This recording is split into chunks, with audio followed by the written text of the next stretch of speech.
desenvolvendo o livro do professor Alexandre Pamerino, sobre suas velas, e o nosso tema hoje é sobre a questão da cidade e a questão da exclusão. Primeiro, são postos, muito obrigado.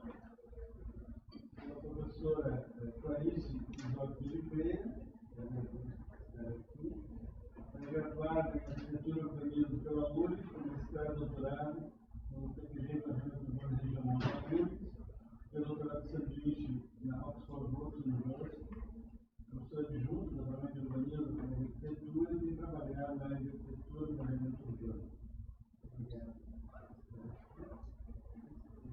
Em seguida, nós teremos a apresentação do professor Alexandre Magalhães, que é graduado em Ciências Sociais pela Universidade Estadual do Rio de Janeiro, também licenciatura em Ciências Sociais pela UERJ, com mestrado em Sociologia pelo Instituto Universitário do Rio de Janeiro e doutor pelo IESP também da UERJ.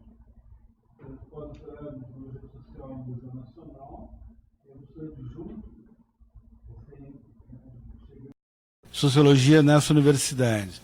Ele trabalha no grupo de pesquisa Sociologia Urbana e Internacionalização das Cidades, do grupo Pesquisa Associativismo, Contestação e Engajamento, e do Núcleo de Cultura Jurídica da Faculdade de Direito da UFRJ, Dicionário Carioca de Favelas da Fiocruz. Tem trabalhado principalmente na área de Sociologia Urbana e Sociologia da Violência. Então, muito obrigado por estar aqui. E, finalmente, a professora Vanessa Marques, que é bisneta de um jovem chamado Carlos. Ela tem formação em Ciências Sociais, Políticas Públicas e Relações Internacionais, com mestrado na Integração Latino-Americana da Universidade Nacional de La Plata e doutorado em Ciência Política e Administração na Universidade Autônoma de Barcelona, um pós-doutorado em Ciência Política pela URGS, é professora adjunta do Departamento de Sociologia e do Pós-Graduação em Sociologia e coordena o Grupo de Pesquisa Sociologia Urbana e Internacionalização das Cidades e também participa do Grupo Democracia Participativa e Território da URGS. Muito obrigado por estar aqui. Então, nós, nesta ordem, passamos a professora. Pode falar. Tá ótimo. Oi, boa tarde. Tá bem, né? Então, queria muito agradecer o convite da Vanessa, em especial, que me proporcionou estar nessa mesa hoje. E, bom, a Vanessa fez esse convite, então, para eu falar sobre gentrificação e exclusão, trazer um pouquinho algumas questões da minha pesquisa relacionada a Porto Alegre, que foi no mestrado, eu estudei os projetos urbanos referentes à Copa do Mundo, e no doutorado estudei algumas questões sobre gentrificação em Londres e o projeto do 4º Distrito aqui em Porto Alegre.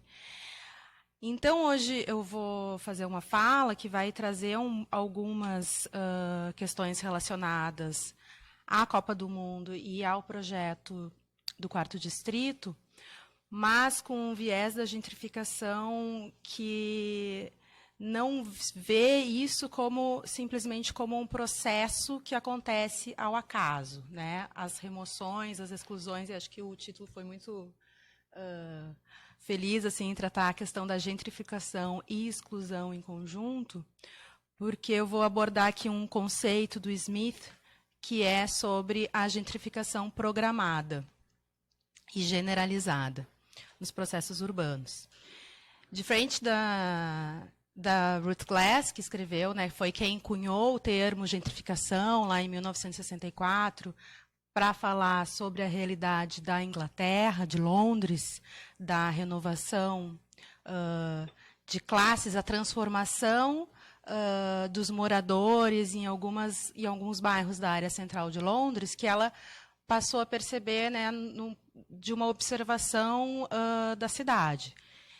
E lá ela coloca aquilo, então, nessa origem do termo gentrificação, é um processo que ele vai acontecendo, não necessariamente ele é um objetivo.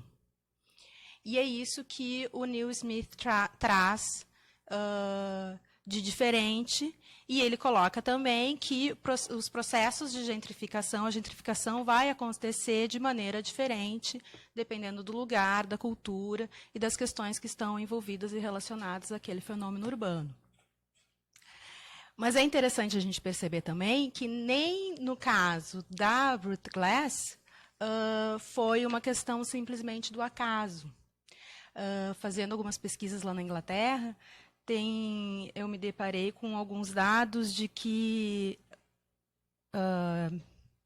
5, 6 anos antes do texto escrito pela Glass, houve uma mudança significativa na legislação de aluguéis no Reino Unido. Até então existia uma regulamentação que proibia o aumento dos aluguéis, ela regulamentava o preço dos aluguéis. E nesse período, menos de uma década anterior ao texto da Glass, existiu a liberalização total dos preços dos aluguéis e também a possibilidade de encerrar os contratos de aluguéis. Então, o que esse processo que foi visto aos olhos da Ruth Glass como algo ao acaso, talvez, como uma decorrência de algo não conhecido, tem a origem por uma ação do Estado, né? Que não se tinha essa expectativa. A diferença da Ruth Glass é que, ao liberar os aluguéis, não existia um projeto para um bairro em específico, para um local em específico. E é isso que daí o Smith vai trazer, e é o que eu vou mostrar um pouquinho aqui hoje sobre o caso de Porto Alegre. Então, como é que eu faço para passar isso? Preciso ligar antes, né? Tá ótimo. Então, eu sempre gosto de começar com essa imagem da capa, de uma reportagem da Zero Hora, que é de 2011, e diz: o sonho está em obras, bem-vindo a Porto Alegre de 2017. A gente já está em 2019, né, gente?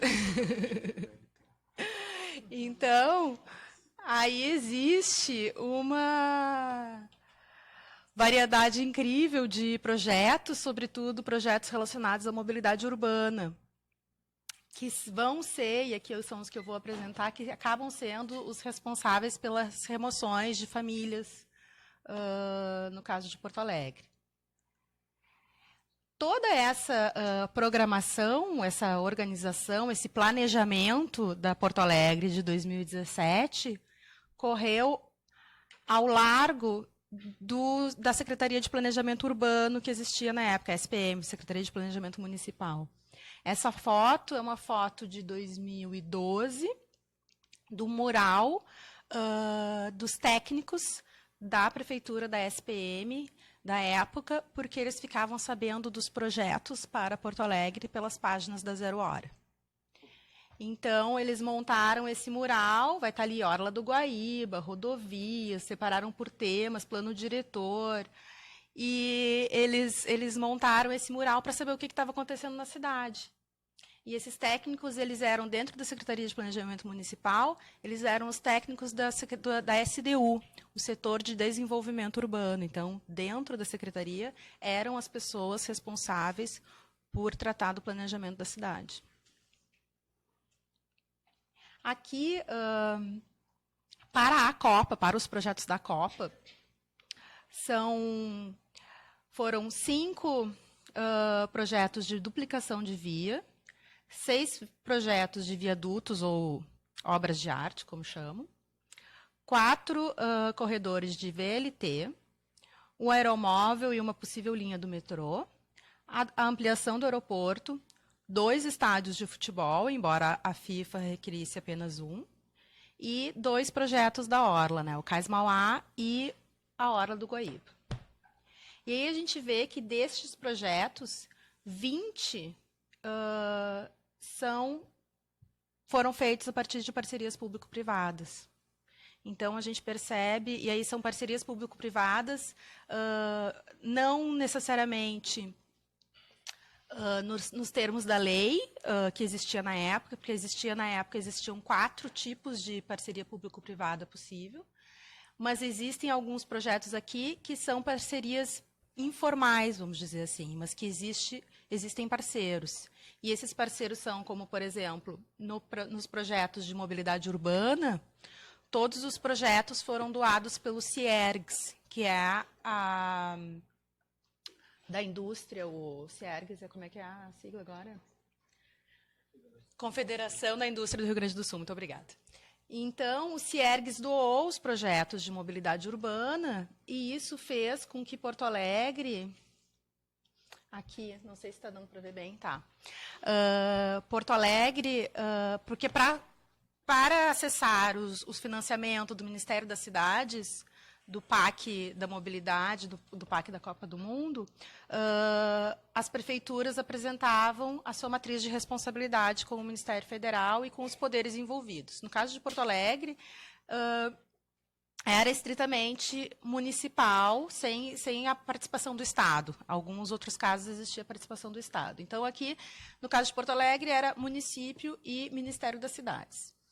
E aí a gente vê que, no primeiro gráfico, no gráfico ali de cima, está o montante, quantos reais foram, se pretendia ser investidos, e no quadro de baixo, no gráfico de baixo, são quantos projetos foram programados, né, com esse montante. Então, a gente vê que, no caso de Porto Alegre, não é um dos municípios que mais investiu, mas ele investiu massivamente em mobilidade urbana voltada para o automóvel. E ali, então, a gente vai ver 4 projetos para o BRT, para ampliação do BRT, e o resto para duplicação de vias e viadutos. O que acontece?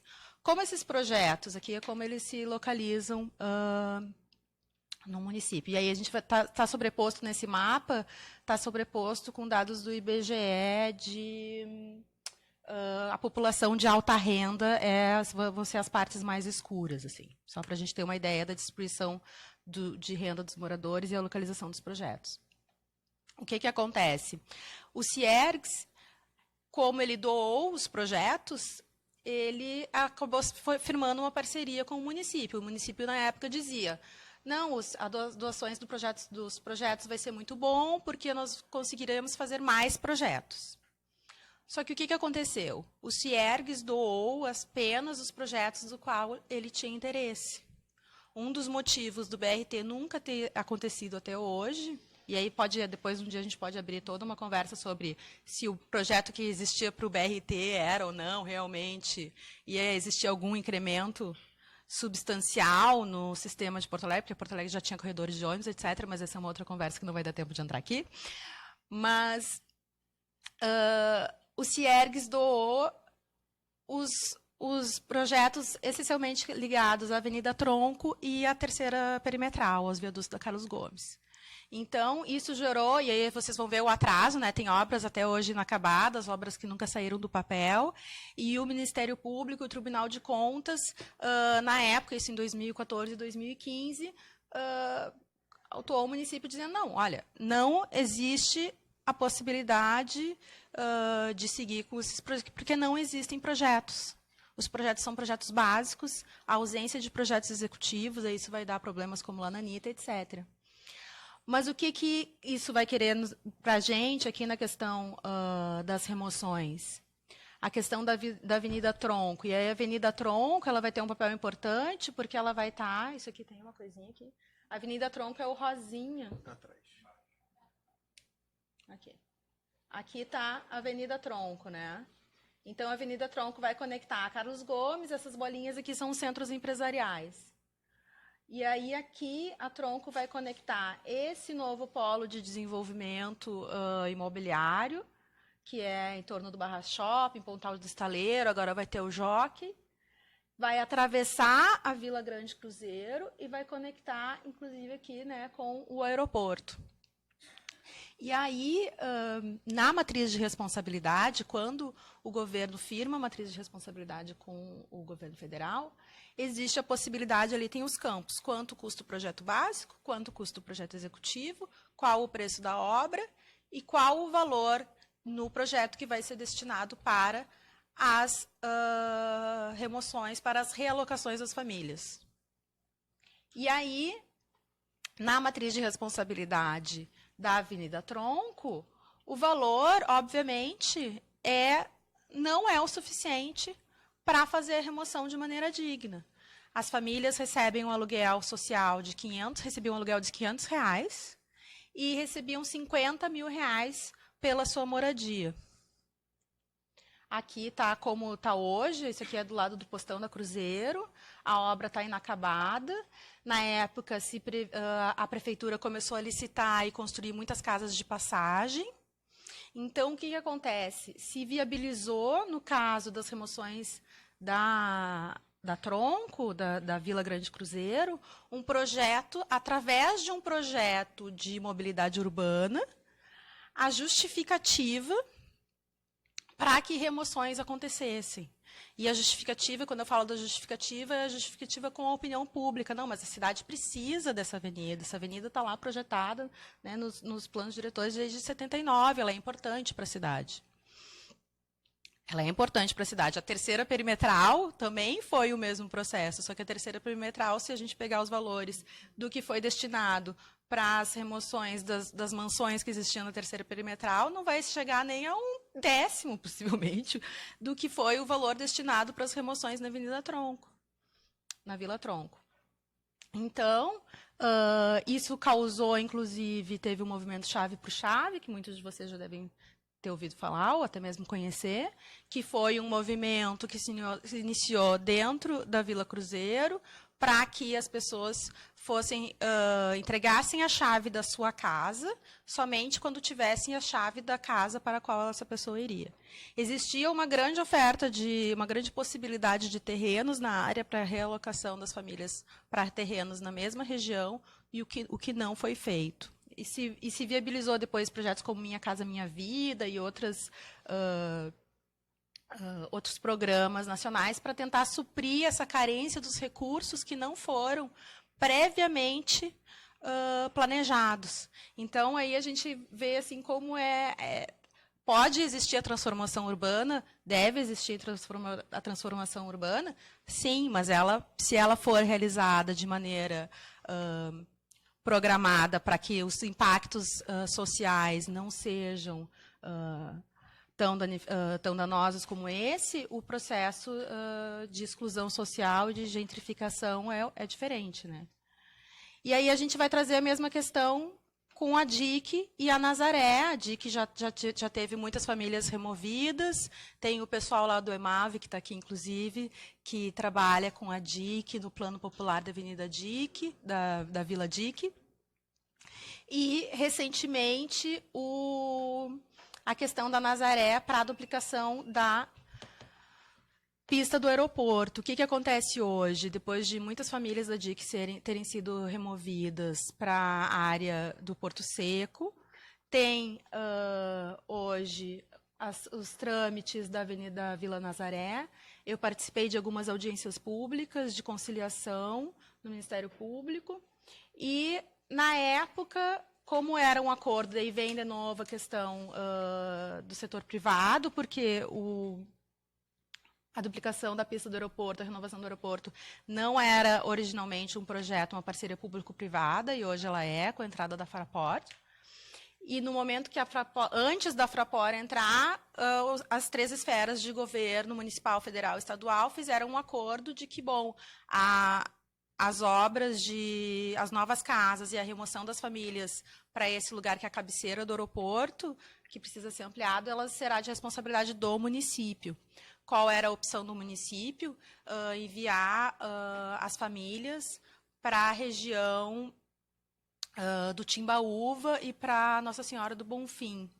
Só que acontece que é uma região que existe né, uma grande... é dominada pelos bala na cara, que é uma outra que é contrária, que eles, né, tem tem conflitos com moradores da Nazaré. Os moradores da Nazaré têm muito medo de ir para essa região e separar famílias, etc, etc. O que agora, recentemente, o Ministério Público, então, essa semana, o Ministério Público resolveu que, bom, a Fraport tem que ser responsável por essa realocação das famílias, que também existe possibilidade de realocação no local. O problema não é da oferta ou da possibilidade de terrenos, mas sim do desejo de manter essas famílias nos seus locais de origem ou não. E aí essa foto, né, já passou por muitos lugares lá da DIC, do pessoal dos moradores que ficaram e ficaram sem acesso à parada do ônibus. Então é um recorte no muro que fizeram para conseguir acessar o ônibus. Os moradores que ficaram sem acesso à escola e infraestrutura.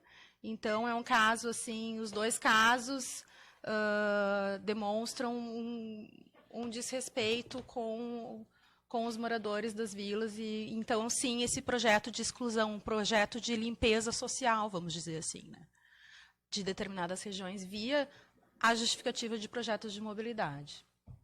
E aí, na questão do aeroporto, também é uma questão muito difícil, porque como é que vai dizer, não, mas não pode, o aeroporto é bom para a cidade.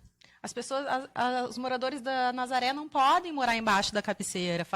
Né, tem problemas, com certeza, existem diversos problemas de ruído, de poluição, etc.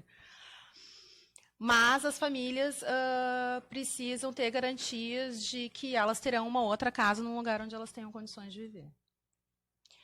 A questão do entorno da arena, ela é um pouquinho diferente. Aí, lembrando, né, que Porto Alegre precisava só de um estádio nas normas do padrão FIFA, que se falava muito na época. O Grêmio, que já tinha um outro estádio, entrou nessa onda de isenção de impostos para construir um novo estádio. Hoje a gente tem o Estádio Olímpico, que é uma ruína no meio na área central da cidade. E o Arena foi construído... Aqui essa foto é mais antiga, isso é de 2014, é o mapa da prefeitura de 2014. Aqui. Aqui está o Arena, né? Essa planta é uma planta do DEMAB, que trata do projeto integrado da entrada da cidade, o PIEC. O PIEC é um projeto que começou em 2014. Em azulzinho estão marcadas as áreas onde já houveram novas construções, isso até 2014, né? Em laranja são as famílias que foram removidas para essas novas habitações. Em verde são as áreas de terrenos já disponíveis para novas construções do PIEC. E em amarelo são as famílias e as vilas que precisam ainda de novas, que estão no programa para receber novas moradias. E aí a gente vai ver... Existe aqui daí, essa é uma casa do PIEC que é do acesso, é lá na J. Renner, é esse azulzinho aqui. É um empreendimento isolado, diferente dessa faixa aqui, né, do bairro Farrapos aqui, que existe uma faixa, uma depois da outra. Isso aqui a gente vê entrando e saindo pela freeway, né? Esse aqui está lá isolado, mais inserido no tecido urbano tradicional, vamos dizer assim. E é um empreendimento que foi totalmente gentrificado. Não existe mais nenhum morador original. Esse é um projeto que como era integrado, era para tratar não só da questão da habitação, mas do desenvolvimento humano, educação ambiental, escolas, postos de saúde. É uma área, então, que ficou com praças e parques, ficou com grande oferta de escolas e postos de saúde, áreas de lazer. Então, essa melhoria na infraestrutura, ainda que não programada aí esse é um caso um pouco diferente, ainda que não programada para ser gentrificada, ela acabou sendo gentrificada. E aí ela é muito engraçado, porque a gente acaba vendo sempre a gentrificação, porque as elites tomam conta, né, das áreas. Aqui não, aqui é uma classe C que comprou as casas de famílias que tinham até 3 salários mínimos. Então, essa é essa parte do PIEC. E aqui é a outra parte do PIEC ao lado do Arena. Aqui houve também a gentrificação, muitos moradores, a gente vê ainda que o padrão das habitações não é como naquele núcleozinho. Aqui houve os moradores, cerca de 70% das casas nessa região já não são mais os moradores iniciais. Eles já construíram novas habitações no entorno, venderam a casa, construíram no entorno. E depois, com a vinda do Grêmio, da Arena do Grêmio, houve um grande problema social, que é a questão dos dias de jogo, que muitas dessas casas são usadas não mais para habitação, mas para festa. Estacionamento e casos, inclusive, de prostituição infantil. Então, houve uma ruptura social no entorno da Arena muito profunda. Essa vila aqui, a Vila Santo André, cadê? Aqui. Aqui, essa vila amarela aqui, a Vila Santo André, é uma vila que existe um grande problema de prostituição infantil relacionada a caminhoneiros. E aí, com a vinda do Arena, esse problema se expandiu ali para a área do PIEC. Então, estacionamento, local para festa, né, o churrasco e também a questão da prostituição. E aí, por fim, isso é o que passou assim nos últimos, vamos dizer, dos últimos 10 anos, né? E aí, para o futuro, o que se pensa quando se pensa em gentrificação? Aí vai ter outras questões em andamento, como Cais Mauá, que é uma polêmica, que, né, se ele acontecesse nos moldes que estavam previstos, ia haver uma mudança significativa nos moradores do centro, principalmente na questão do comércio, sobretudo. Mas existe o projeto o Master Plan do 4º Distrito, da revitalização dos 4 distritos, que o Smith chama a questão da revitalização ou da regeneração de um eufemismo, para mascarar qual é o real objetivo, que é a limpeza urbana. Aí o projeto do 4º Distrito, não sei se vocês conhecem, mas o projeto urbanístico ele foi elaborado já, a lei da operação urbana consorciada ainda não foi levada à Câmara. No momento, a Prefeitura é um projeto que se iniciou na gestão anterior, a gestão atual está fazendo viagens com a sua cartela de projetos para conseguir investimentos internacionais. Esses recentes investimentos do Banco Mundial se relacionam com o 4º Distrito. E aí aqui tem um dos objetivos do projeto do 4º Distrito, que é incentivar a produção habitacional inclusiva. Então, é atrair investimentos da indústria imobiliária na produção da moradia, tendo como objetivo a oferta de infraestrutura e serviços de acessibilidade no 4º Distrito. Então, a partir da venda de CEPACs, né, como consta na Operação Urbana Consorciada, que é um instrumento do Estatuto da Cidade, que é vender índices através de papéis. Então, a partir dessa venda desses CEPACs, do dinheiro arrecadado pelos CEPACs, que vai para um fundo que é gerido e os valores devem ser utilizados única e exclusivamente para a área do 4º Distrito, não para a cidade toda, deveria se produzir habitação de interesse social. Só que essa produção de interesse social ela é mesclada, para o contrário do que está ali no PIEC, seria uma habitação que não se construir, para não construir guetos, né, para não construir essa imagem segregada de moradores de baixa renda. Então, seria diversificar, como está escrito ali, diversificar os padrões construtivos de habitação social e evitar a segregação espacial. Só que o que acontece? Se não existe uma política pública por trás para que, como a gente já viu no PIEC, que é um programa que é voltado para a habitação de interesse social, com uma série de programas integrados, existiu esse processo de gentrificação de 70%. Imagine o que pode acontecer num projeto como o 4º Distrito, que é para ser o novo polo de inovação e tecnologia da cidade, atrair moradores que não são de Porto Alegre, com uma mão de obra especializada. Imagina construir edifícios de habitação de interesse social mesclado em todos os quarteirões. O que isso vai acontecer? Né? O que vai acontecer disso? E aí é o que se chama de criação de habitações gentrificáveis. Elas são criadas já para serem incorporadas pelo mercado imobiliário e não para o real uso de uma habitação de interesse social. Então, eu trago assim, esse panorama. Não é com um olhar, é com um olhar mais do planejamento, né, das ações, não de acompanhando as famílias, isso é uma coisa que eu acompanho de longe, às vezes de perto, depende do caso, mas eu trago essa questão da gentrificação um pouco assim do ponto de vista do Estado, e não só do Estado, mas dos Estados e dos seus parceiros, e de como eles veem a possibilidade da cidade, da produção do mercado imobiliário, e da produção desses projetos urbanos como transformação urbana de renovação de habitantes e de classes sociais para determinadas partes da cidade. Acho que é isso.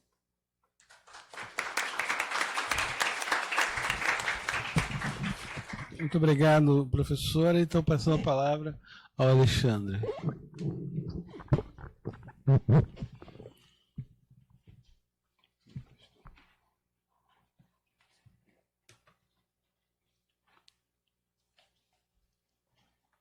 Boa tarde a todos. Em primeiro lugar, eu queria agradecer ao ILEA por poder fazer esse debate e aproveitar o debate para lançar o meu livro, que foi lançado esse ano também no Rio de Janeiro, em abril, na UERJ. Queria agradecer a Vanessa pelo convite, né, por possibilitar fazer esse debate aqui nesse momento. Para mim é particularmente importante porque eu estou chegando agora no Rio Grande do Sul. Estou chegando agora na URGS, então estou conhecendo um pouco, inclusive, a universidade e a cidade, né? Não por acaso essa semana eu estive na região da Cruzeiro, ontem, aliás, né? Num protesto que teve lá dos moradores que estão sendo removidos, da rua Silva Paz, que foi uma rua que teve várias demolições e tal, né? E aí eu queria agradecer também ao Marcelo, enfim, que trouxe a turma dele em peso, né, para poder participar do debate, e que por estar apoiando também essa iniciativa. A minha exposição hoje, eu vou tentar ficar o mais próximo possível do que está no livro, para vocês entenderem um pouco do que foi a pesquisa, né, embora atualmente eu esteja fazendo várias inflexões em relação ao que eu discuti, né, que está no livro, né, mas acho que é interessante apresentar alguns dos pontos fundamentais, centrais da pesquisa, né? Só para situar um pouco vocês, eu fiz essa pesquisa entre 2009 e 2012, continuei um pouco em 2013, e logo após o doutorado também continuei acompanhando um pouco esse cenário, embora as emoções já tinham diminuído significativamente no caso do Rio de Janeiro, né? Mas eu costumo afirmar que o grosso das remoções ocorreram entre 2009 e 2012, né? Eu vou tentar argumentar por que isso se deu dessa forma, né?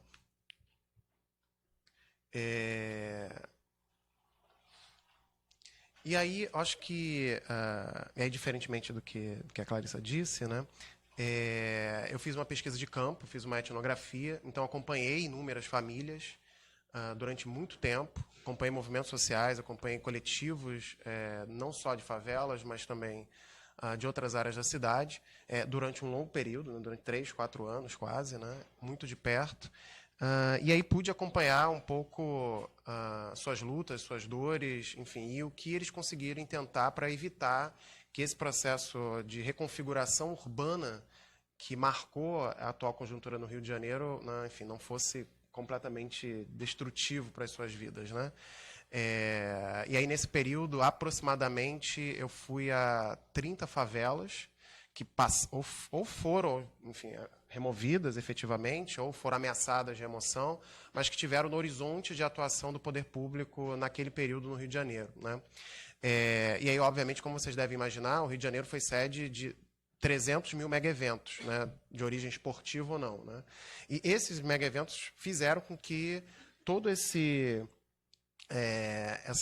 camadas de planejamento, né, fossem retomadas, né? Então, muitos projetos que estavam adormecidos desde os anos 70, por exemplo, como é o caso aqui, de alguma forma, de Porto Alegre, né, fossem retomados nessa conjuntura recente de preparação da cidade para os Jogos, né? Então, vias, BRTs, enfim, metrô, né? Embora nem tudo tenha saído do papel, nem tudo tenha saído exatamente como eles gostariam do papel, muita coisa aconteceu e muita coisa foi justificada em função dos Jogos Olímpicos, né, principalmente. E aí, o argumento central da tese que está destacado ali, é que a minha grande preocupação era tentar analisar justamente os significados disso que eu chamo que chamei na tese, que está no livro, né, de reatualização das práticas e discursos sobre a remoção de favelas no Rio de Janeiro, né? Não sei o que vocês conhecem da história do Rio de Janeiro, não sei o que vocês já leram sobre a história das favelas no Rio de Janeiro. O Rio de Janeiro teve várias ocasiões ao longo da sua história recente, nos último século e meio, né, em que essas regiões, favelas, periferias, cortiços, enfim, locais de habitação popular passaram por processos de realocação, né? Um grande momento nesse período, né, que foi marcado por grandes remoções, foi os anos 60 e 70. Período no qual mais de 170 mil pessoas foram removidas no Rio de Janeiro, né? Foi durante muito tempo considerado pela bibliografia relacionada, né, como a era das remoções, né? Contudo, de alguma forma, esse período, em muitos de seus aspectos, foi reatualizado na conjuntura recente pré-Olimpíadas, né? Os números recentes, né, indicam que aproximadamente 22 mil famílias foram removidas nesses últimos anos no Rio de Janeiro, né? Isso talvez equivale a sei lá, 100 mil pessoas, talvez, né? Assim, números bem chutados da quantidade de pessoas que foram deslocadas na cidade, né? Agora tem um dado, infelizmente eu não trouxe eu não consegui achar a imagem referente a isso, né? Além das favelas, a gente também teve um número similar de habitações formais demolidas nesse processo de preparação da cidade, que também gerou aproximadamente 22 mil construções. Então, no geral, entre favelas, entre áreas informais e áreas formais, a gente teve mais ou menos 40 mil construções demolidas no espaço da cidade. Então, foram transformações significativas no tecido urbano, modificou de forma intensiva muitas áreas da cidade e ainda tem produzido efeitos até hoje, né? E aí um dado que é interessante e que eu pude observar, enfim, ao longo do processo de pesquisa, né, foi que a minha pesquisa não dizia respeito somente ao processo de remoção em si mesmo, né, mas fundamentalmente ao processo de reprodução do que a gente chama de problema favela. Ou seja, as remoções elas possibilitaram uma retomada, uma reatualização, né, dos modos de controle e gestão desses territórios no espaço da cidade do Rio de Janeiro, né? Então, além da remoção de ser um problema em si, né, um problema em si significativo e importante, o que a pesquisa mostrou foi, na verdade, uma reatualização, né, uma retomada, né, de um dispositivo de governo dessas pessoas, mas também da cidade como um todo, né? Então, ao mesmo tempo, né, que eu estava falando sobre as remoções, estava falando sobre os processos, os impactos sobre os moradores dessas regiões e também na cidade, eu estava falando sobre o governo da cidade como um todo, né? Então, a pesquisa, de alguma forma, discutiu isso, né? E aí, de alguma forma, o livro ele se articula a partir de 3 eixos fundamentais, né, 3 linhas fundamentais, né? O primeiro recorte analítico, o primeiro nível analítico, né, eu busco retraçar as condições de possibilidade da remoção. Ou seja, eu tento recuperar quais foram os discursos, quais foram as justificativas, né, que permitiram e autorizaram a retomada dessa política no espaço urbano do Rio de Janeiro, né? Mais à frente eu vou tentar especificar um pouco mais isso, né? Mas essa foi uma parte, digamos assim, de preparação do terreno das remoções, né? Um momento de reordenamento, inclusive discursivo, prático discursivo, que vai autorizar as remoções no caso do Rio de Janeiro. O segundo nível analítico que eu chamo a atenção, né, que eu discuto na tese a partir da pesquisa, né, é como operar concretamente essas intervenções no espaço da cidade, ou seja, que tecnologias, que mecanismos, que estratégias mobilizadas pelos aparatos estatais para governar, para gerir, para produzir, para fazer remover, né? Que técnicas ou que tecnologias foram essas. E, por fim, o terceiro nível diz respeito justamente ao processo de construção da ação coletiva, que arranjos os movimentos sociais, os atores coletivos produziram para poder resistir, de alguma forma, a esses processos, né? E aí eu vou passar muito rapidamente por por esses próximos slides, né, só para situar um pouco da onde e quais são as referências que eu mobilizo. Né? Tem 3 recursos analíticos que eu vou mobilizar, que vão, de alguma forma, organizar o debate que eu faço no livro. Né? O primeiro, a ideia de favela como assunto. Né? Então, interessava menos aprender as favelas como um dado objetivo, ou seja, como uma realidade objetiva. Ou seja, não me interessava entrar nesse debate se as favelas são são objetivamente identificáveis, né? Não era disso que se tratava, mas, sobretudo, como elas resultam de um debate público, ou seja, elas resultam de uma certa disputa definicional do que sejam as favelas. Então, interessava recuperar justamente esses debates, esses discursos que produzem a favela. Né? E não entrar no mérito se a favela existe enquanto tal, se ela é uma realidade objetiva nesses termos. Né? Por que eu fiz essa discussão? Né? Porque, enfim, tem até hoje, inclusive em muitas pesquisas, né, tentativa de definir objetivamente o que seja a favela. Favela são aglomerados subnormais, favelas são áreas com parca ou insuficiente infraestrutura, favelas são locais onde existem violência, onde a violência, de alguma forma, se organiza. Né? Isso são todos dados relevantes, são todos dados que dizem respeito às favelas, mas eu acho que eles não nos permitem compreender exatamente como a favela se estrutura como um assunto público. Por que ela demanda tanta atenção, pelo menos no caso do Rio de Janeiro. Eu não conheço ainda bem a história urbana da cidade de Porto Alegre, mas no Rio de Janeiro, favela sempre foi um assunto que organizou o debate público na cidade, sobre os destinos da cidade. Né? Por isso que, de alguma forma, esses processos foram tão importantes em conjuntura recente. Né? Um segundo recurso analítico que organiza o livro, né, a pesquisa, tem a ver justamente com o plano da historicidade, ou seja, a variação conjuntural. Né? Eu tento compreender como, se de alguma forma as emoções não são uma novidade no espaço, na história da cidade do Rio de Janeiro, no espaço urbano do Rio de Janeiro, eles também não se organizam a partir das mesmas justificativas. Né? Há outras justificativas que são mobilizadas, diferentemente daquela dos anos 60 e 70, para remover. Embora muitos dos elementos presentes nesses processos sejam similares. Você tem um contexto de sentido que mudou profundamente e cabia investigar que contexto de sentido era esse, que fazia com que as emoções fossem ressignificadas, né? Em conjuntura recente, pré-Olimpíadas, né? Pelo menos. O segundo recurso analítico que eu mobilizo é a noção de gramática e repertório. Né? Então, ali me interessava entender a elaboração, principalmente do prefeito, mas também, enfim, de articulistas dos principais jornais da cidade, né? Não exatamente como uma retórica abstrata. Ou seja, aquilo que eles diziam, produziam aquilo que eles diziam. Né? Então, a fala produzia mundo. Ao falar, esses atores produziam aqueles cenários nos quais eles atuavam. Né? Então, não eram só palavras jogadas ao vento, eram palavras que produziam mundos, produziam relações, produziam efeitos concretos na realidade de certas populações e da cidade como um todo. Né? Então, a ideia de gramática, de repertório, me ajudou a organizar essa produção normativa, discursiva desses atores, principalmente dos atores institucionais. Né? E é justamente nesse momento que há o que eu chamo no texto, na tese, no livro, de inflexão no problema favela. Né? De novo, né? Havia uma certa, no debate público, inclusive acadêmico, né? A ideia de que as emoções tinham sido superadas como modo de atuação estatal nesses territórios. Né? O que a minha pesquisa vai mostrar é que justamente essa possibilidade de intervenção estatal nesses territórios vai ser retomada de uma maneira importante, né, que vai reconfigurar boa parte da cidade do Rio de Janeiro. Né?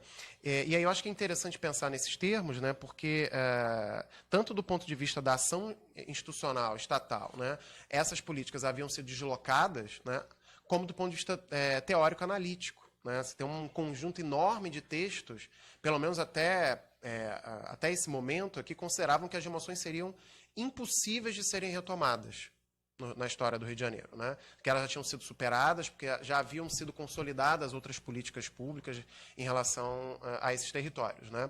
E aí, eu vou mostrar como isso não é bem dessa forma, né, que se realiza.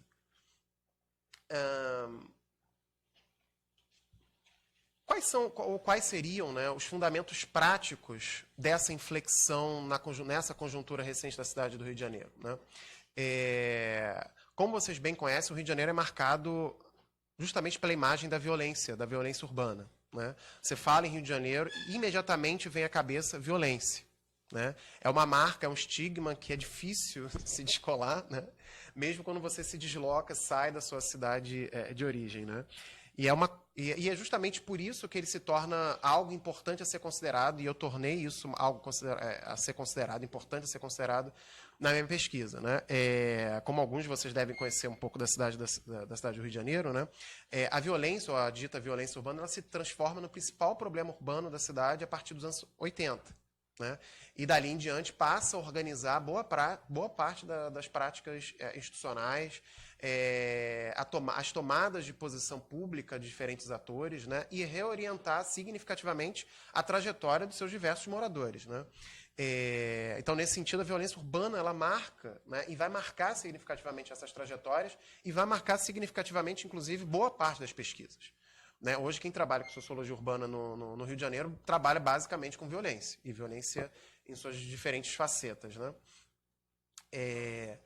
Só que o que eu vou chamar a atenção na minha pesquisa de tese, né, observando, recuperando esses discursos, recuperando mudanças institucionais legais, né, e fazendo a pesquisa de campo, né, é que há uma mudança significativa a partir dos anos 2000. Né? Há um esforço de diferentes atores em retomar esse debate sobre as emoções como uma modalidade, uma possibilidade de reordenamento do que eles chamavam de caos urbano. Né? Então, para pensar esse novo reordenamento, as favelas foram retomadas justamente, ou a possibilidade de sua remoção, foram retomadas justamente para poder pensar esse reordenamento. Né?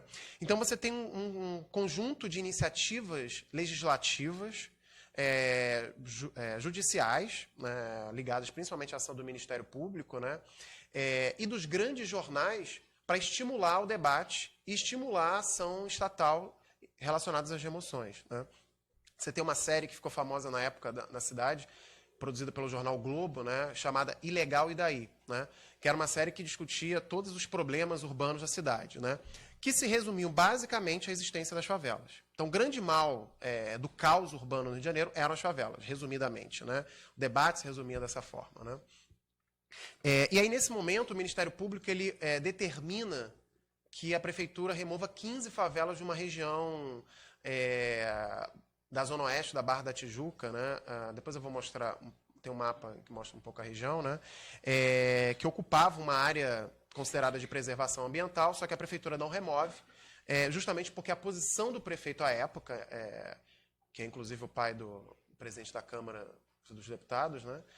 Não era pela remoção. Né? Então, ele bateu o pé, falou, não vou remover, no meu governo não vai haver remoção. Né? De fato, a política, na época do governo dele, era a urbanização, né? Fundamentalmente. O que vai mudar esse quadro de maneira significativa vai ser justamente a eleição do ex-prefeito Eduardo Paes, que governou a cidade por 2 mandatos. Né? O Eduardo Paes ele tem uma trajetória ligada às remoções na época que ele era subprefeito, não sei se existe essa divisão administrativa aqui em Porto Alegre, mas ele era como se fosse um administrador regional de um determinado pedaço da cidade. Né? E ali ele chegou a remover 5 favelas, e aí quando ele vai para o governo, né, ele já tinha um pouco essa expertise, ele já tinha um pouco essa experiência, né, em relação às favelas da região que ele administrou, e pôde reorientar toda a prefeitura, todo o aparato administrativo da prefeitura em direção a um projeto amplo de remoções. Né? E aí o meu argumento fundamental é que a eleição dele criou as condições de possibilidade para que a remoção fosse retomada como modo do Estado gerir esses territórios. Né? Não à toa, né, um primeiro momento do governo dele, ele vai preparar o terreno, ele vai criar todo um debate público, ele vai aos jornais, né, falar sobre isso. Por que não podemos remover as favelas? Por que as favelas se transformaram num tabu? Né? Então ele usa esse recurso, a ideia de tabu, para poder justificar uma política de remoção de favelas em conjuntura recente, no século XXI. Né? E efetivamente vai empreender um programa de remoção de favelas. Né? No final do primeiro ano de governo dele, ele lista, né, a Secretaria de Habitação lista 119 favelas que deveriam ser removidas até o ano de 2012. né? Isso equivalia, na época, acho que aproximadamente 40 mil pessoas. Né? Era a primeira vez em 40 anos que um programa efetivamente assumido publicamente é produzido no âmbito da Prefeitura do Rio de Janeiro. Né? Ou seja, uma iniciativa estatal que se achava superada, tanto política quanto academicamente, retomava com força. Né?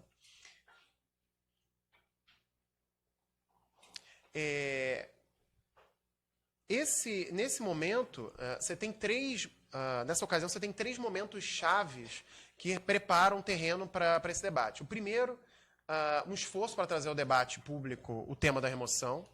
O segundo, a consolidação da crítica aos críticos da remoção. Então, você tem um evento climático que ocorreu na cidade em 2010, né, que, enfim, causou uma tragédia com mais de 250 mortes, enfim, né, que acabou sendo um evento catalisador dos processos de remoção. Então, o prefeito se sentiu à vontade para falar abertamente e empreender os processos de remoção.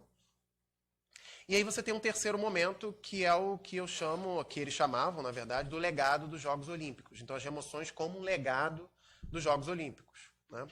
E aí eu acho que é interessante que é nesse momento que as Olimpíadas elas são mencionadas, elas são agenciadas como justamente aquilo que vai permitir toda essa transformação da cidade, inclusive as remoções. Então, tudo vai ser justificado pelas Olimpíadas. Chegava a ser até meio tragicômico como o Eduardo Paes se referia a esse momento, né? Porque ele fala, vou usar as Olimpíadas para justificar tudo. Então, todas as merdas que ele fez na cidade, ele usou as Olimpíadas para justificar. Né? Tudo, absolutamente tudo. Né? Então, bota na conta das Olimpíadas, bota... Foi muito engraçado, porque quando as Olimpíadas foram chegando, alguns projetos não foram se realizando, ele foi deixando de fazer isso, né? Porque, afinal de contas, a vergonha começou a bater. Né? Parte dos projetos não saiu, não tinha mais dinheiro.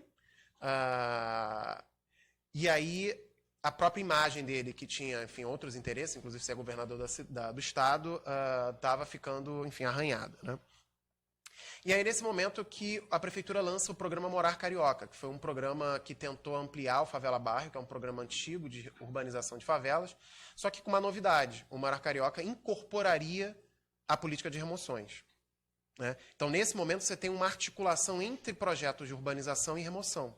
Uma combinação entre as duas iniciativas estatais. Né? O que é algo inédito, o que pelo menos foi inédito na história urbana do Rio de Janeiro. Né? E aí, para não me alongar muito mais do que eu já estou me alongando, né, é importante destacar que o fluxo populacional, os deslocamentos produzidos pelos processos de remoção, ele seguiu, eu vou mostrar o mapa a seguir, né, o seguinte fluxo. Não sei se vocês estão observando. Aqui fica a área central, zona sul da cidade, subúrbio, zona norte, onde ficam, em geral, os complexos do Alemão, da Maré, que vocês devem ouvir. Aqui fica uma parte da Zona Oeste, Jacarepaguá, aqui Barra da Tijuca, Recreio. Então, como vocês podem reparar, o fluxo populacional dos deslocamentos produzidos pelos processos de remoção se deu justamente dessa área mais central, mais tradicional, mais antiga da cidade, para a Zona Oeste, para as periferias da cidade, onde ficam os bairros de Santa Cruz, Inhoaíba, Campo Grande, né, onde foram construídos os empreendimentos do Minha Casa Minha Vida, para onde essas pessoas, ou boa parte delas, foi levado. Né? Tem um pesquisador que a Vanessa deve conhecer, que é o Adalto Cardoso. Né? As pesquisas dele sobre o Minha Casa Minha Vida apontam, no caso do Rio de Janeiro, que 80% do Minha Casa Minha Vida no Rio de Janeiro foi utilizado para remoção. Talvez seja o caso mais extremo em que o Minha Casa Minha Vida foi utilizada para remoção. Talvez eu acho que não tem nenhum caso similar no país. Né? Ou seja, como no caso do Rio de Janeiro, o Minha Casa Minha Vida não foi pensado para garantir habitação popular a quem precisava de habitação, mas foi utilizado para incrementar os processos de reorganização urbana em função dos Jogos Olímpicos, né? Que, enfim, produziu esses impactos todos na cidade. Né? E aí, quais foram os aspectos gerais desse processo de remoção? Né? Que eu discuto muito no livro, né, é o que eu chamo de rompimento das rotinas. Né? Então, tais experiências de remoção elas foram vivenciadas como pelos moradores, né, nessas situações de remoção, né, como uma interrupção do fluxo regular de suas vidas cotidianas. Ou seja, as emoções elas reconfiguraram a trajetória de vida dessas pessoas. Muitas delas até hoje não conseguiram reconstruir as suas vidas, ou seja, suas vidas foram interrompidas e assim continuaram, né? Produzindo uma desarticulação que era ao mesmo tempo material, porque perderam suas casas, seus trabalhos, enfim, seus pertences, suas propriedades, mas também psicológica, simbólica, né? Porque muitas delas passaram por problemas seríssimos, psicológicos seríssimos, e até hoje não conseguiram se recuperar desses processos. Tamanho o impacto deles em suas vidas e principalmente nas suas redes de relação, né? Então, isso para mim foi fundamental para poder compreender, ou seja, pensar as emoções como um rompimento das rotinas, né? Como uma interrupção do fluxo regular da vida, né? Um outro aspecto desses processos, né, e que me chamou muita atenção foi o que eu denominei de tempo do rumor, né? Esses processos, boa parte deles, foi articulada a partir justamente da circulação de boatos, né? Disso que eu chamo de especulações práticas, ou seja, em geral você não sabia muito bem o que ia acontecer. Em geral você não tinha acesso aos projetos, né, que a prefeitura dizia existir e que justificava as emoções, né? Os moradores nunca tiveram acesso, ou em geral tinham acesso parcial a esses projetos. E é óbvio que num cenário de incerteza como esse, né, a gente precisa entender o que está acontecendo, né? Então, para entender o que estava acontecendo, os moradores especulavam sobre o que estava acontecendo. Então, uma dessas especulações, só para dar um exemplo, era relacionado à atuação do empresário Eike Batista, vocês devem conhecer, o que foi, né, o bilionário brasileiro mais famoso durante um tempo, até ele cair em desgraça, né? Ele tinha muitos projetos no estado do Rio naquele período, vocês devem lembrar. Ele investia em tudo, ele investia de petróleo ao PP, enfim, ao que vocês possam imaginar, né? E aí uma dessas emoções, né, que ocorria na zona sul da cidade, os moradores imputaram o interesse do Eike Batista em construir um hotel na região, porque afinal de contas era uma região que dava vista para o Cristo, para o Pão de Açúcar, enfim, para os principais pontos turísticos da cidade, né? Ainda que a gente não soubesse, ainda que os moradores não soubessem exatamente o que ia acontecer, né? Mas diante da voracidade do Eike Batista, só podia ser o Eike Batista, né, o mais interesseiro de todos naquele momento, amigo do governador, do prefeito, enfim, do escambau, né? Isso aqui eu vou passar. E aí, assim, tem uma miríade de procedimentos estatais mobilizados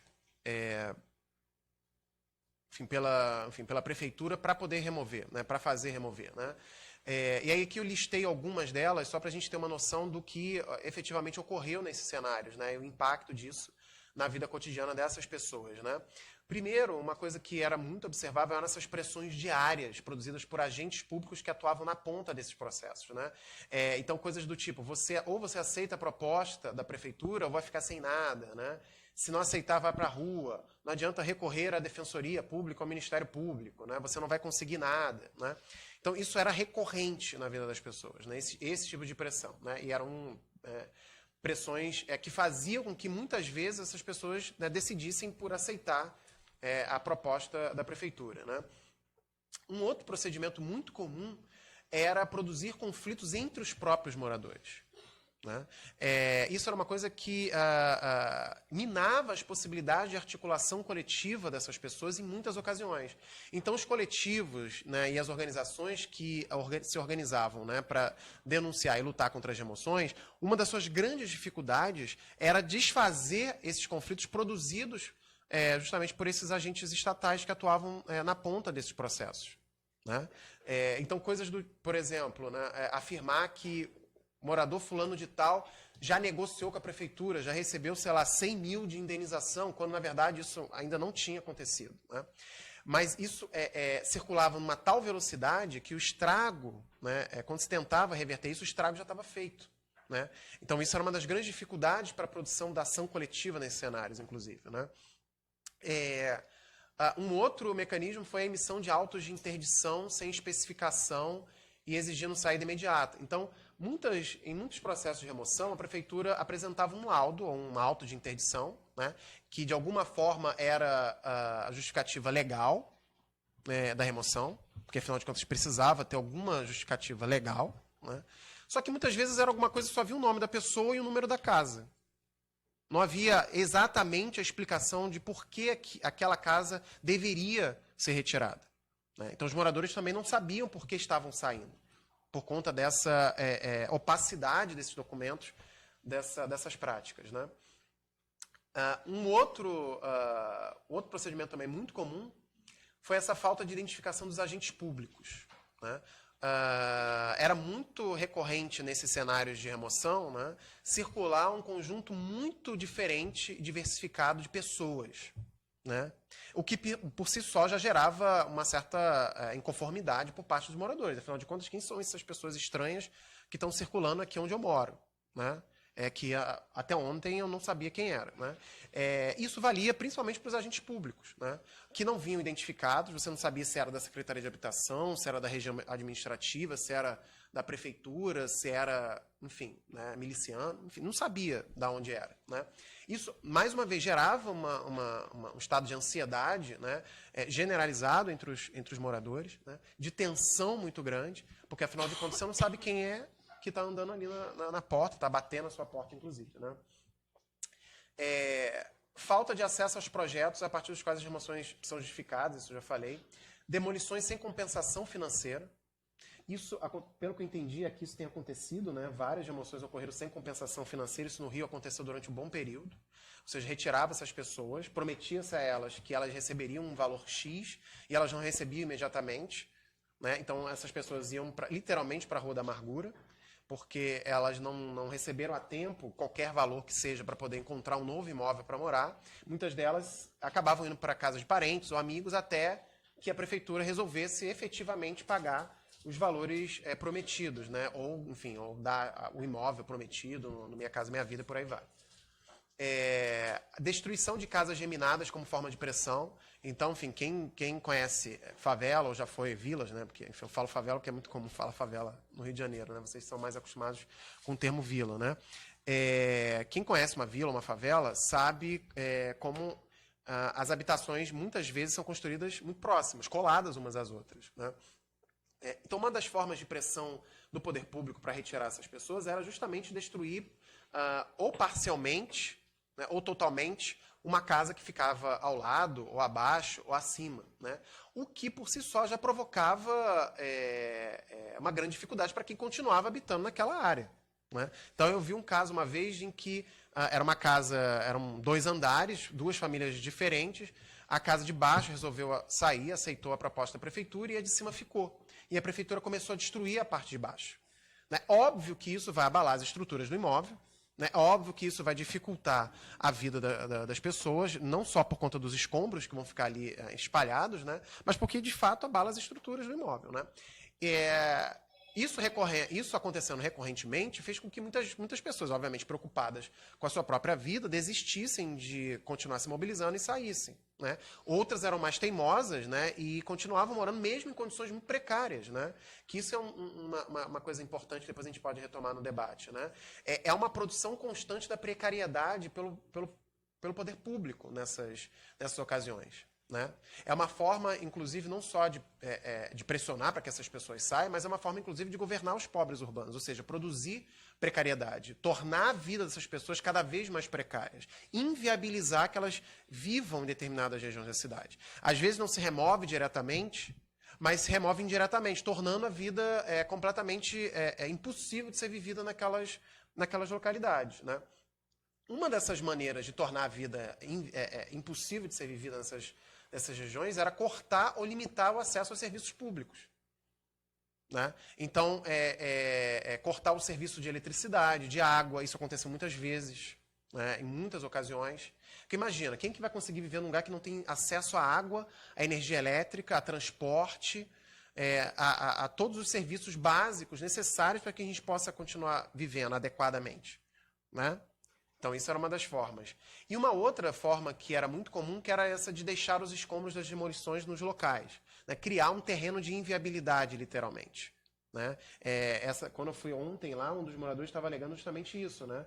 Que esse terreno de inviabilidade, por exemplo, favorecia a criação de insetos peçonhentos, cobras, baratas, ratos, sei lá, mas, enfim, essas pragas horrorosas aí da vida urbana, né? Imagina, quem quer viver numa casa em que qualquer momento pode entrar uma cobra, sei lá, um escorpião, né? Enfim. E aí, são umas imagens de como ocorreram essas remoções. Isso foi na Vila Autódromo, que foi um caso que vocês devem conhecer, que foi um caso famoso. Até hoje, uma parte dos moradores né, ficou lá. Isso foi um caso desses de demolição sem compensação. É um casal de idosos, enfim, que quando voltaram, eles tinham saído, voltaram para casa, a prefeitura tinha demolido a casa deles. Isso é um pouco o cenário da destruição. E essa foto, quando eu tirei, eu queria justamente dar essa ideia dessa dimensão, né, da destruição, né, e o que ficava para trás desse processo. Agora, não foi só a tragédia, não foi só a tristeza, né? Muitas pessoas tentaram se articular, tentaram mobilizar e efetivamente conseguiram interromper muitos desses processos de remoção. Nem todos se realizaram, né? Eu acredito até que se não fosse por esse processo de articulação, né, de mobilização, as remoções teriam sido muito maiores do que foram. Né? E já foram muito grandes, já foram significativas, né, em termos quantitativos. Né? E aí boa parte dessa mobilização girou em torno desses 3 coletivos de referências. Né? O Conselho Popular, que era formado por lideranças moradoras de favelas, a Pastoral de Favelas da Igreja Católica, que foi recuperada e retomada, né, teve a sua atuação recuperada justamente nesse período, e o Núcleo de Terras e Habitação da Defensoria Pública, uma instituição estatal, inclusive. Né? Então foram esses 3 coletivos, né, ou a partir desses 3 coletivos, né, do arranjo produzido por eles, que uma ação coletiva, uma mobilização foi possível ser constituída contra as remoções. Né? Agora tem um dado interessante que eu consegui capturar ao longo da pesquisa, né? E eu acho que isso aqui eu já ouvi, inclusive das pesquisas feitas em Porto Alegre sobre os processos aqui em Porto Alegre, né? Que parte dessas pessoas removidas, elas não eram necessariamente contra as obras ou contra os processos de intervenção, né? Mas elas eram contra a forma como isso era feita. Né? E a forma como isso era feito, né, necessariamente era atravessado por processos violentos, por um lado, e por outro, por isso que eu chamo de desqualificação moral, ou seja, um conjunto específico de ofensas e humilhações cotidianas pelas quais essas pessoas passavam. Né? Então não bastava só remover, né? Se removia humilhando as pessoas, né? Reduzindo a própria capacidade, o próprio autorreconhecimento delas enquanto cidadãs. Né? Isso, para mim, foi fundamental para pensar justamente como se organizou a crítica a esses processos por parte desses moradores. Né? Não tanto as emoções em si, tomadas em si mesmo, que eram, obviamente, um problema, né? Nem todo mundo queria sair da sua própria casa, né? Mas principalmente pela forma de tratamento dirigida a essas pessoas. Né? Em geral, violenta e, em geral, desqualificadora. Né? Que reduzia a própria dignidade dessas pessoas. Né? Que eu vou passar. Isso aqui foi uma situação ocorrida na zona oeste da cidade, em 2010. E aí, se vocês repararem, o pesquisador está aqui, entre a polícia e os moradores. E aí tem. Esse foi um caso bem intenso, porque foi um pouco diferente do que estava acontecendo no restante da cidade. Foi um caso de reintegração de posse e que foi bem violento. Enfim, não consegui colocar o vídeo aqui, mas se vocês procurarem Vila Taboinha, vocês vão encontrar vários vídeos da investida da polícia. Aqui só um dado, enfim, acho que só para citar isso, foi uma situação de remoção em que a Marielle atuou. Ela foi uma interlocutora desse processo. Então, ela ajudou a mediar junto à prefeitura, junto à justiça, naquele momento, porque ela atuou nesses processos de remoção também. Que foi um protesto ocorrido, acho que, na casa do prefeito, acho que em 2012, se eu não me engano. E essa aqui foi uma das várias campanhas da Vila Autódromo contra a remoção, SOS Vila Autódromo. A campanha As Remoções Têm Rosto, a ideia era mostrar quem morava, né? Afinal de contas, aqui moram pessoas que têm histórias. Não são coisas que se removem, ou lixo, como eles se referiam, que se jogam daqui para lá. Né? E aí a última campanha deles, a Viva Vila Autódromo, Rio Sem Remoções, que foi uma mobilização que durou uns 2 anos. E é isso. Aí eu queria só, enfim, agradecer novamente e falar que o livro está, quem quiser, à venda e disponível aqui comigo. Quem não quiser ou não puder comprar aqui, tem na internet também. Já está disponível. Valeu, gente. Obrigado.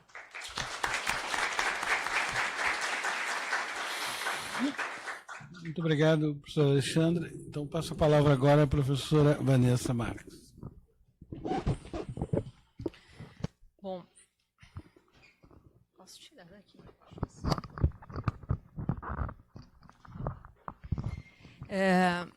Boa tarde a todos e a todas.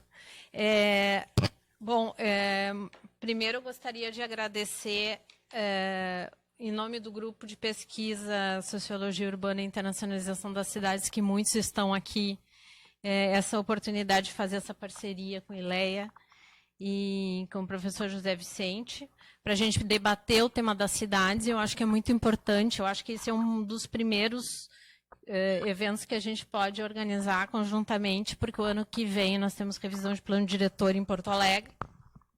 E eu acho que o tema das cidades é muito importante, da cidade de Porto Alegre ser debatido durante um ano inteiro. Principalmente que eu acho que nós estamos atravessando uma conjuntura nacional, né? Mas a gente não pode esquecer da cidade de Porto Alegre, né? Então, eu gostaria também de agradecer aqui, então, o ILEA, né, acolhida, o grupo todo que colaborou junto com o grupo de pesquisa para montar essa atividade, e também cumprimentar os meus colegas de mesa, Clarice, que aceitou prontamente, né, estar aqui com a gente, o Alexandre também, e também o Marcelo, que está aqui, né, professor de Sociologia também, e os seus alunos. Bom, primeiro, a minha fala eu preparei não para ser uma exposição, mas só para a gente pensar e abrir o diálogo depois de como a gente pensou essa atividade. Por que gentrificação e exclusão? Tá?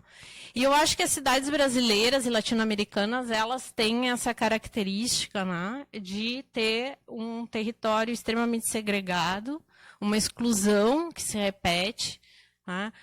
Onde ela se fragmenta. Tá? E, ao mesmo tempo que esse processo acontece, esse processo justamente acontece porque temos focos de gentrificação que estão ocorrendo na cidade. Aqui, a gente pode pegar o caso de Porto Alegre, e esses focos de gentrificação, eles são, muitas vezes, avassaladores, né? Eles vêm de forma muito rápida e muito dinâmica. Mas a gente não pode perder a esperança que essa cidade também seja nossa.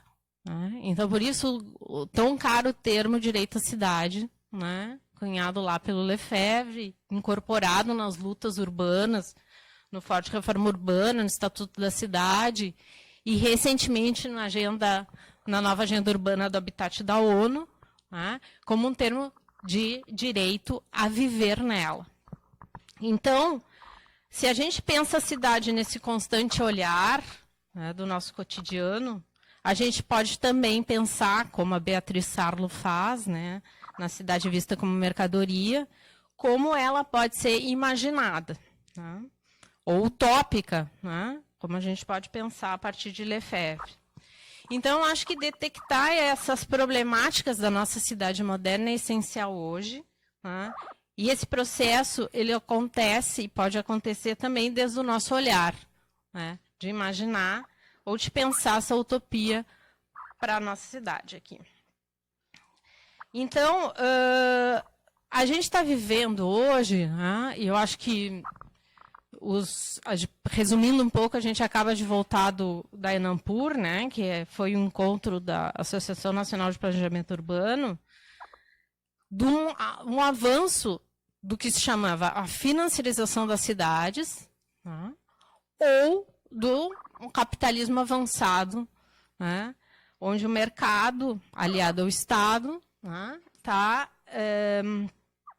promovendo essa gentrificação em cima de certos bairros ou zonas da cidade. Então, a cidade brasileira, as cidades latino-americanas, elas encontram isso. E aqui eu proponho, principalmente, um debate que eu acho que a Clarice trouxe antes, e aí eu vou trabalhar nessa, pegando um pouco o que o Alexandre e a Clarice trouxeram aqui, né, de como a gente pode trabalhar com esse termo de gentrificação, né, porque ele não é um termo tranquilo. Né? A gentrificação é um termo controverso, né? E ele pode ser usado de diversas maneiras. Né? Ele pode ser um termo polissêmico, né? Que pode ser interpretado de diferentes maneiras. Ele foi desenvolvido pela Escola de Sociologia Inglesa, né, na década de 60, né, para analisar a valorização desses prédios, né, de uma, digamos, de uma perda da industrialização nesses lugares, que resulta curioso, mas é o nosso quarto distrito, né, em Porto Alegre, onde as classes altas ou médias, elas se deslocam essas classes mais baixas para esse terreno, espaço que é, nesse imaginário urbano, digamos, isso que nos é passado, é um espaço degradado, né? É um espaço que não tem valor. Esse lugar não tem valor. Né? Então, isso aconteceu. Então, a gente pode dizer que essa nova fronteira urbana, ela é decidida, de alguma forma, desse espaço econômico, de busca por essa lucratividade da terra urbana, que está cada vez mais, digamos, no centro dos debates, porque, digamos, o último livro da Sassi, Expulsões, trata isso, né, que é a valorização excessiva da terra urbana nas grandes cidades, Nova York, Paris, isso que a gente está assistindo, e a expulsão, digamos, desses moradores, né, para periferia, para a periferia dessas cidades, ou para cidades médias ou cidades menores, mais longe. Então, esse movimento pendular aí, centro-periferia, ele se dá, cada vez o deslocamento se dá mais afastado. Né? Então, tem uma lógica aí da acumulação do capital nas cidades e da expansão desse capital nas cidades que está ocorrendo, e isso não é um fato de Porto Alegre somente. Isso é numa relação que a gente está trabalhando muito dentro do grupo de pesquisa, que é uma relação global-local. Então, existe no mundo um movimento de expansão do capital, né? O que a Mariana Fix vai falar de financiarização, a Raquel também vai tratar no livro As Guerras dos Lugares, mas também tem esse acúmulo de onde isso vai se localizando. Tá? Onde é que esse capital está localizado? E essa disputa se dá, né, se a gente for falar em exclusão aqui, que é um pouco o tema que a gente também trouxe, né, ele vai se dar nos centros, porque se a terra urbana ela é realmente valorizada no centro, tá, essa disputa se dá nas zonas centrais. Então, vocês estão vendo aí os incêndios, os prédios ocupados. Tá? Então, essa disputa ela se dá nas zonas centrais. E existem muitos vazios urbanos. Então, a exclusão ela se dá de uma forma de uma expulsão desse centro da cidade, mas, ao mesmo tempo, de uma certa ocupação desses vazios urbanos. Então, a gente está vivendo uma certa dicotomia sempre entre essa questão do mercado, avançando, e, ao mesmo tempo, essa população que não tem onde viver, ocupando esses vazios urbanos. Então, o Smith, aqui, que a Clarice trouxe, ele trabalha muito com esse conceito de gentrificação, e ele vai falar nessa gentrificação e renovação urbana. Mas ele vai falar desse espaço geográfico com vistas à acumulação do capital. Então, isso está totalmente... Ou seja, se a gente for pegar o conceito do Smith para falar de gentrificação, a gente vai pegar esse conceito dessa renovação aliada a essa acumulação. Tá? E que é isso que nós estamos assistindo hoje. Então, se a gente pode relacionar isso, se a gente transfere isso para Porto Alegre, a gente pode pegar o caso do quarto distrito, que a Clarice trouxe aqui, especificamente, que a gente também está trabalhando no grupo sobre isso, muito com o quarto distrito, especialmente o Floresta. Depois, mais tarde, eu vou explicar por quê. Mas também o que o Alexandre trouxe aqui, que os mega-eventos. Que é o que eu digo, assim, foi o momento onde estamos, porque veio como como se fosse um furacão, né, no Brasil, porque além da Copa do Mundo, a gente teve Olimpíadas, um curto espaço de tempo. Né? Então, eu acho que o que o Alexandre traz é importante, porque a gente não consegue, muitas vezes, ver como essas remoções elas foram ocorrendo. E eu digo assim, que nós estamos com remoções incompletas em todas as cidades, praticamente, né? que foram séries da Copa do Mundo. E, no caso do Rio de Janeiro, a gente pode triplicar isso, porque o Rio de Janeiro teve a Copa e teve as Olimpíadas, então foi um caso emblemático, digamos, como um caso emblemático, e aonde que, ao mesmo tempo, surgiram grandes reflexões sobre a problemática dos mega-eventos. Eu acho que isso é um aporte teórico importante para o campo da sociologia urbana, o que o Rio de Janeiro produziu, né, o que muitas universidades produziram. Tá? E aqui eu trago o Weiner, né, que trabalhou muito com o termo de cidade de exceção, dizendo, então, que o Rio de Janeiro se tornou uma cidade de exceção. Então, quer dizer, se todos os financiamentos aconteciam via União, passavam para o Senado para ser aprovado aqui, num caso como um evento internacional, aí a influência internacional no local, nessa relação global-local é muito intensa, tá? Ele traz isso assim, dizendo, bom, nós temos que fazer a Copa, ela tem que acontecer, nós temos que fazer os Jogos Olímpicos, e isso essas obras têm que acontecer. Então, se cria um sistema do que ele cunhou, né, como cidade de exceção. E também um deslocamento, muitas vezes, dessas áreas centrais que poderiam ter investimentos e que não tiveram. Então, se construíram novas centralidades, né, como a Casa da Barra, né, que aqui quem muito produziu, né, e que eu acho que a gente também pode dedicar esse evento a ele, que é o Gilmar Mascarenhas, que faleceu ontem. Né? Então, a geografia urbana perdeu um grande geógrafo que trabalhou com a questão dos mega-eventos, né, também. Então, e ele falava exatamente dessa nova centralidade que se deu no Rio de Janeiro. Tá? Então,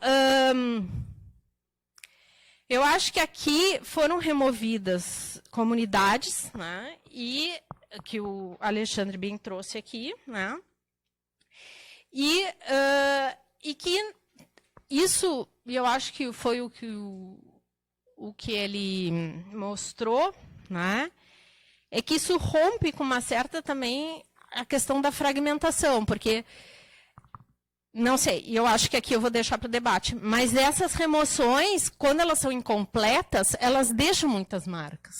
Porque elas podem deixar pessoas nos locais, elas podem separar famílias, laços de afeto, né? E gente que fica e gente que vai. Né? Eu não sei se isso aconteceu no debate das ilhas, mas essas famílias que estão sendo removidas ali por causa da ponte, no caso de Porto Alegre, né, está acontecendo isso. Né? Algumas são removidas, algumas ficam. Tá? E aí, isso aí é uma questão que a gente também tem que pensar quando a gente está falando de exclusão. Tá?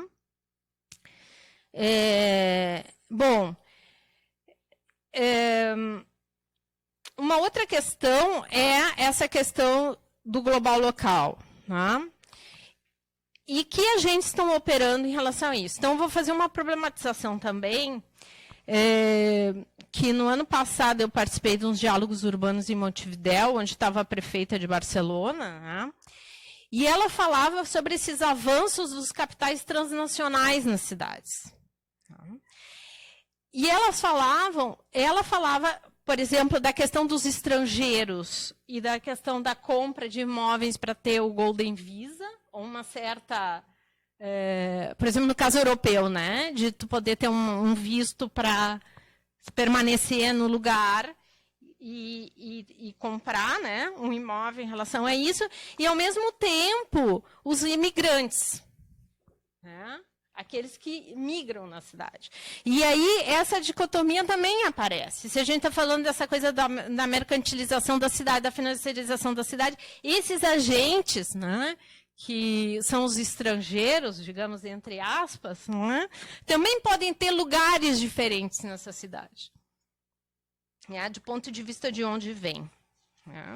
Então, isso é uma outra problemática também que aparece, claro, no caso europeu, mas se reproduz também no nosso caso aqui. Porque, por exemplo, a gente recebe muitos imigrantes na cidade de Porto Alegre, nós temos imigração em Porto Alegre. Então, onde se localizam essas pessoas? Como é que elas estão vivendo? O que é delas? Essa preocupação também de incorporar elas ao cotidiano da cidade. E eu vou falar de uma questão também, que eu acho que é uma questão que me preocupa e que eu acho que a gente tem que pensar melhor, é a questão da cultura. E aí é uma especificidade do Floresta e, no caso, do Quarto Distrito. No caso do Quarto Distrito, tem se criado um chamado Distrito C, ou a questão da economia criativa tem crescido muito. Mas, durante os debates que a gente teve, me lembro, muitas vezes com a população ali, nos eventos que aconteceram no Quarto Distrito, mas como é que a gente pode fazer com que essa cultura não esteja aliada ou permitindo que se possa gentrificar uma área? Porque eu acho que é legítimo que os artistas, que os músicos, que as pessoas queiram estar naquele lugar. Mas isso pode ser um meio de valorização. Então, por exemplo, vamos lá, um prédio abandonado, alguém ocupa, faz uma residência, e aí vai valorizando aquela área, e vem, e aquilo vai melhorando. Então, como é que a gente pode criar uma questão de que a cultura trabalhe com essa questão da inclusão? E não operando o que a Otília Arantes fala, uma cultura aliada à questão da revitalização urbana, à prática de marketing, fazendo parte, então, colaborando com esse mundo dos negócios. Então, eu acho que ela traz, eu acho que, assim, eu gosto muito desse texto dela, quando ela diz que a cultura não é neutra. Então, acho que problematizar essa questão da cultura é importante no caso que a gente está também trabalhando a questão do Quarto Distrito.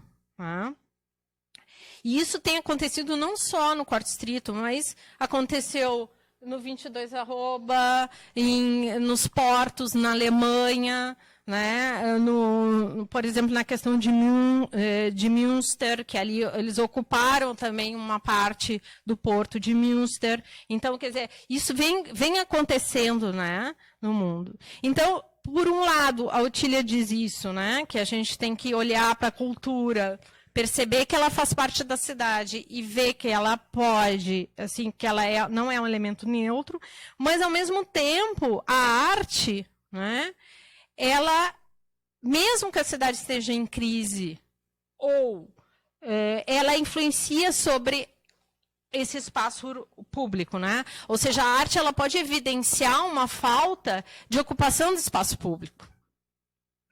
Ou ela pode evidenciar uma perda de direitos da cidadania, como a Sarlo iria dizer. Então, é importante a gente olhar para a cultura e problematizar esse aspecto.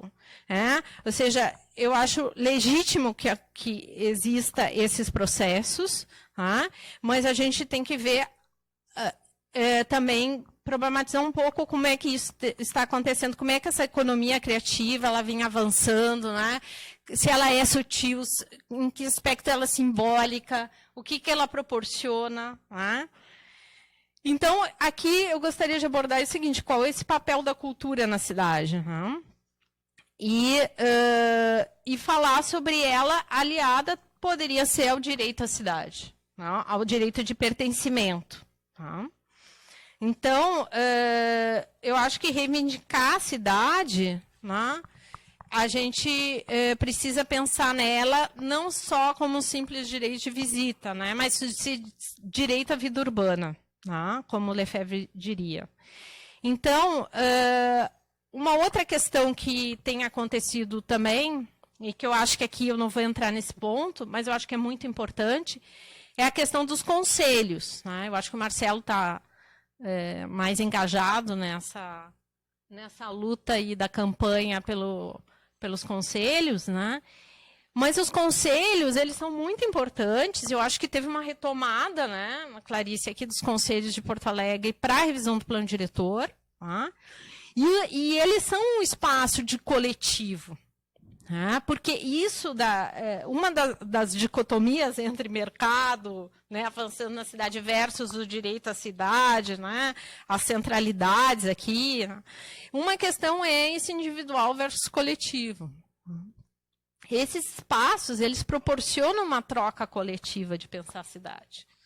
Não sou eu que estou investindo lá, comprando, sozinho, mas estou pensando a cidade como um todo. Eu estou pensando na minha região, estou pensando no meu bairro, estou pensando no meu território. Então, isso é uma questão muito importante, a gente pensar nessa lógica coletiva, né? Nesses debates de coletivo, que é uma questão de que também a gente poder identificar nesses espaços coletivos onde está o poder.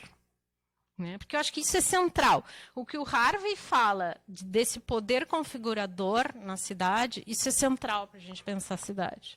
Onde estão essas forças? Né? Onde estão gerados essa questão do poder? E eu acho que essa questão do poder configurador, como ele diz, nos leva a pensar isso de forma coletiva. Quem está operando um território, quem opera no outro, que práticas estão se dando. Inclusive, para a gente pensar, por exemplo, que eu faço muito essa relação, e eu acho que é importante, né, na construção, por exemplo, do plano diretor, da revisão do plano diretor, a gente fazer de forma coletiva isso. Se pensar coletivo. Ainda que a gente saiba onde estão o poder configurador. É a mesma coisa de fazer projeto especial lá, de atuar individualmente, né, na aprovação dos projetos especiais que estão acontecendo de forma também avassaladora no território brasileiro, nas cidades do Brasil, né, aprovação de projetos especiais, versus um plano diretor construído, muitas vezes de forma participativa pelo Estatuto da Cidade, e isso passa ao lado, né, de um projeto coletivo. Então, é muito importante aqui a gente pensar nessas forças políticas e nesse poder. Né? E também pensar nesse resgate, tanto desses conselhos existentes, como não deixar a gente perder essa forma de pensar coletivamente a cidade de Porto Alegre, inventá-la, né? E pensar também de forma utópica, né? ou pensar ela para o futuro. Tá? E, por último, já terminando, né, eu gostaria de problematizar numa coisa que eu falei anteriormente da relação global-local, o papel dos organismos internacionais. Né? Porque, por um lado, a gente tem dentro desses agentes também contradições. Né? Porque vocês viram, a disputa foi acirrada para colocar o termo direito à cidade na nova agenda urbana do Habitat 3. Mas, por outro lado, esses agentes fazem parcerias público-privadas, né, nos seus objetivos lá, incentivam, tem projetos. Tá? Então, é importante a gente também problematizar o papel dos organismos internacionais nas cidades. Né? Essas forças internacionais que estão operando nas cidades. Tá? Quem são esses agentes? Tá? Que forças, que poder configurador eles estão tendo em relação ao Estado, em relação aos agentes locais, em relação aos moradores.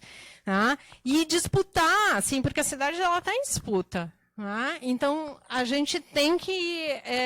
essas narrativas, né, que, por exemplo, o que a Clarice falou, né, do quarto distrito, nós temos... por exemplo, no Observatório das Metrópoles, a gente detectou alguns projetos, tem um pessoal aqui também do Observatório, a gente detectou alguns projetos que a gente vai trabalhar, né, que estão sendo alvos, por exemplo, da questão da valorização, da mercantilização na cidade, o Quarto Distrito, Cais Mauá e a Orla. Né? Então, não só alguns já concluídos, outros não, em vias de, mas o entorno dali vai ter um impacto importante. Tá? Então, acho que, concluindo, eu deixo algumas questões, assim, que a gente... essa questão da participação no território, essa retomada, né, dos conselhos aí, né, e dos debates que vão acontecer e estão acontecendo na cidade de Porto Alegre sobre a revisão do plano diretor, né, que eu acho que a gente tem que intensificar isso, né. Essa problematização aí desses agentes que estão operando no território, acho que é importante a gente identificar, e a gente pensar de forma coletiva para o futuro. Eu acho que seria isso. Obrigada. Obrigado, professor.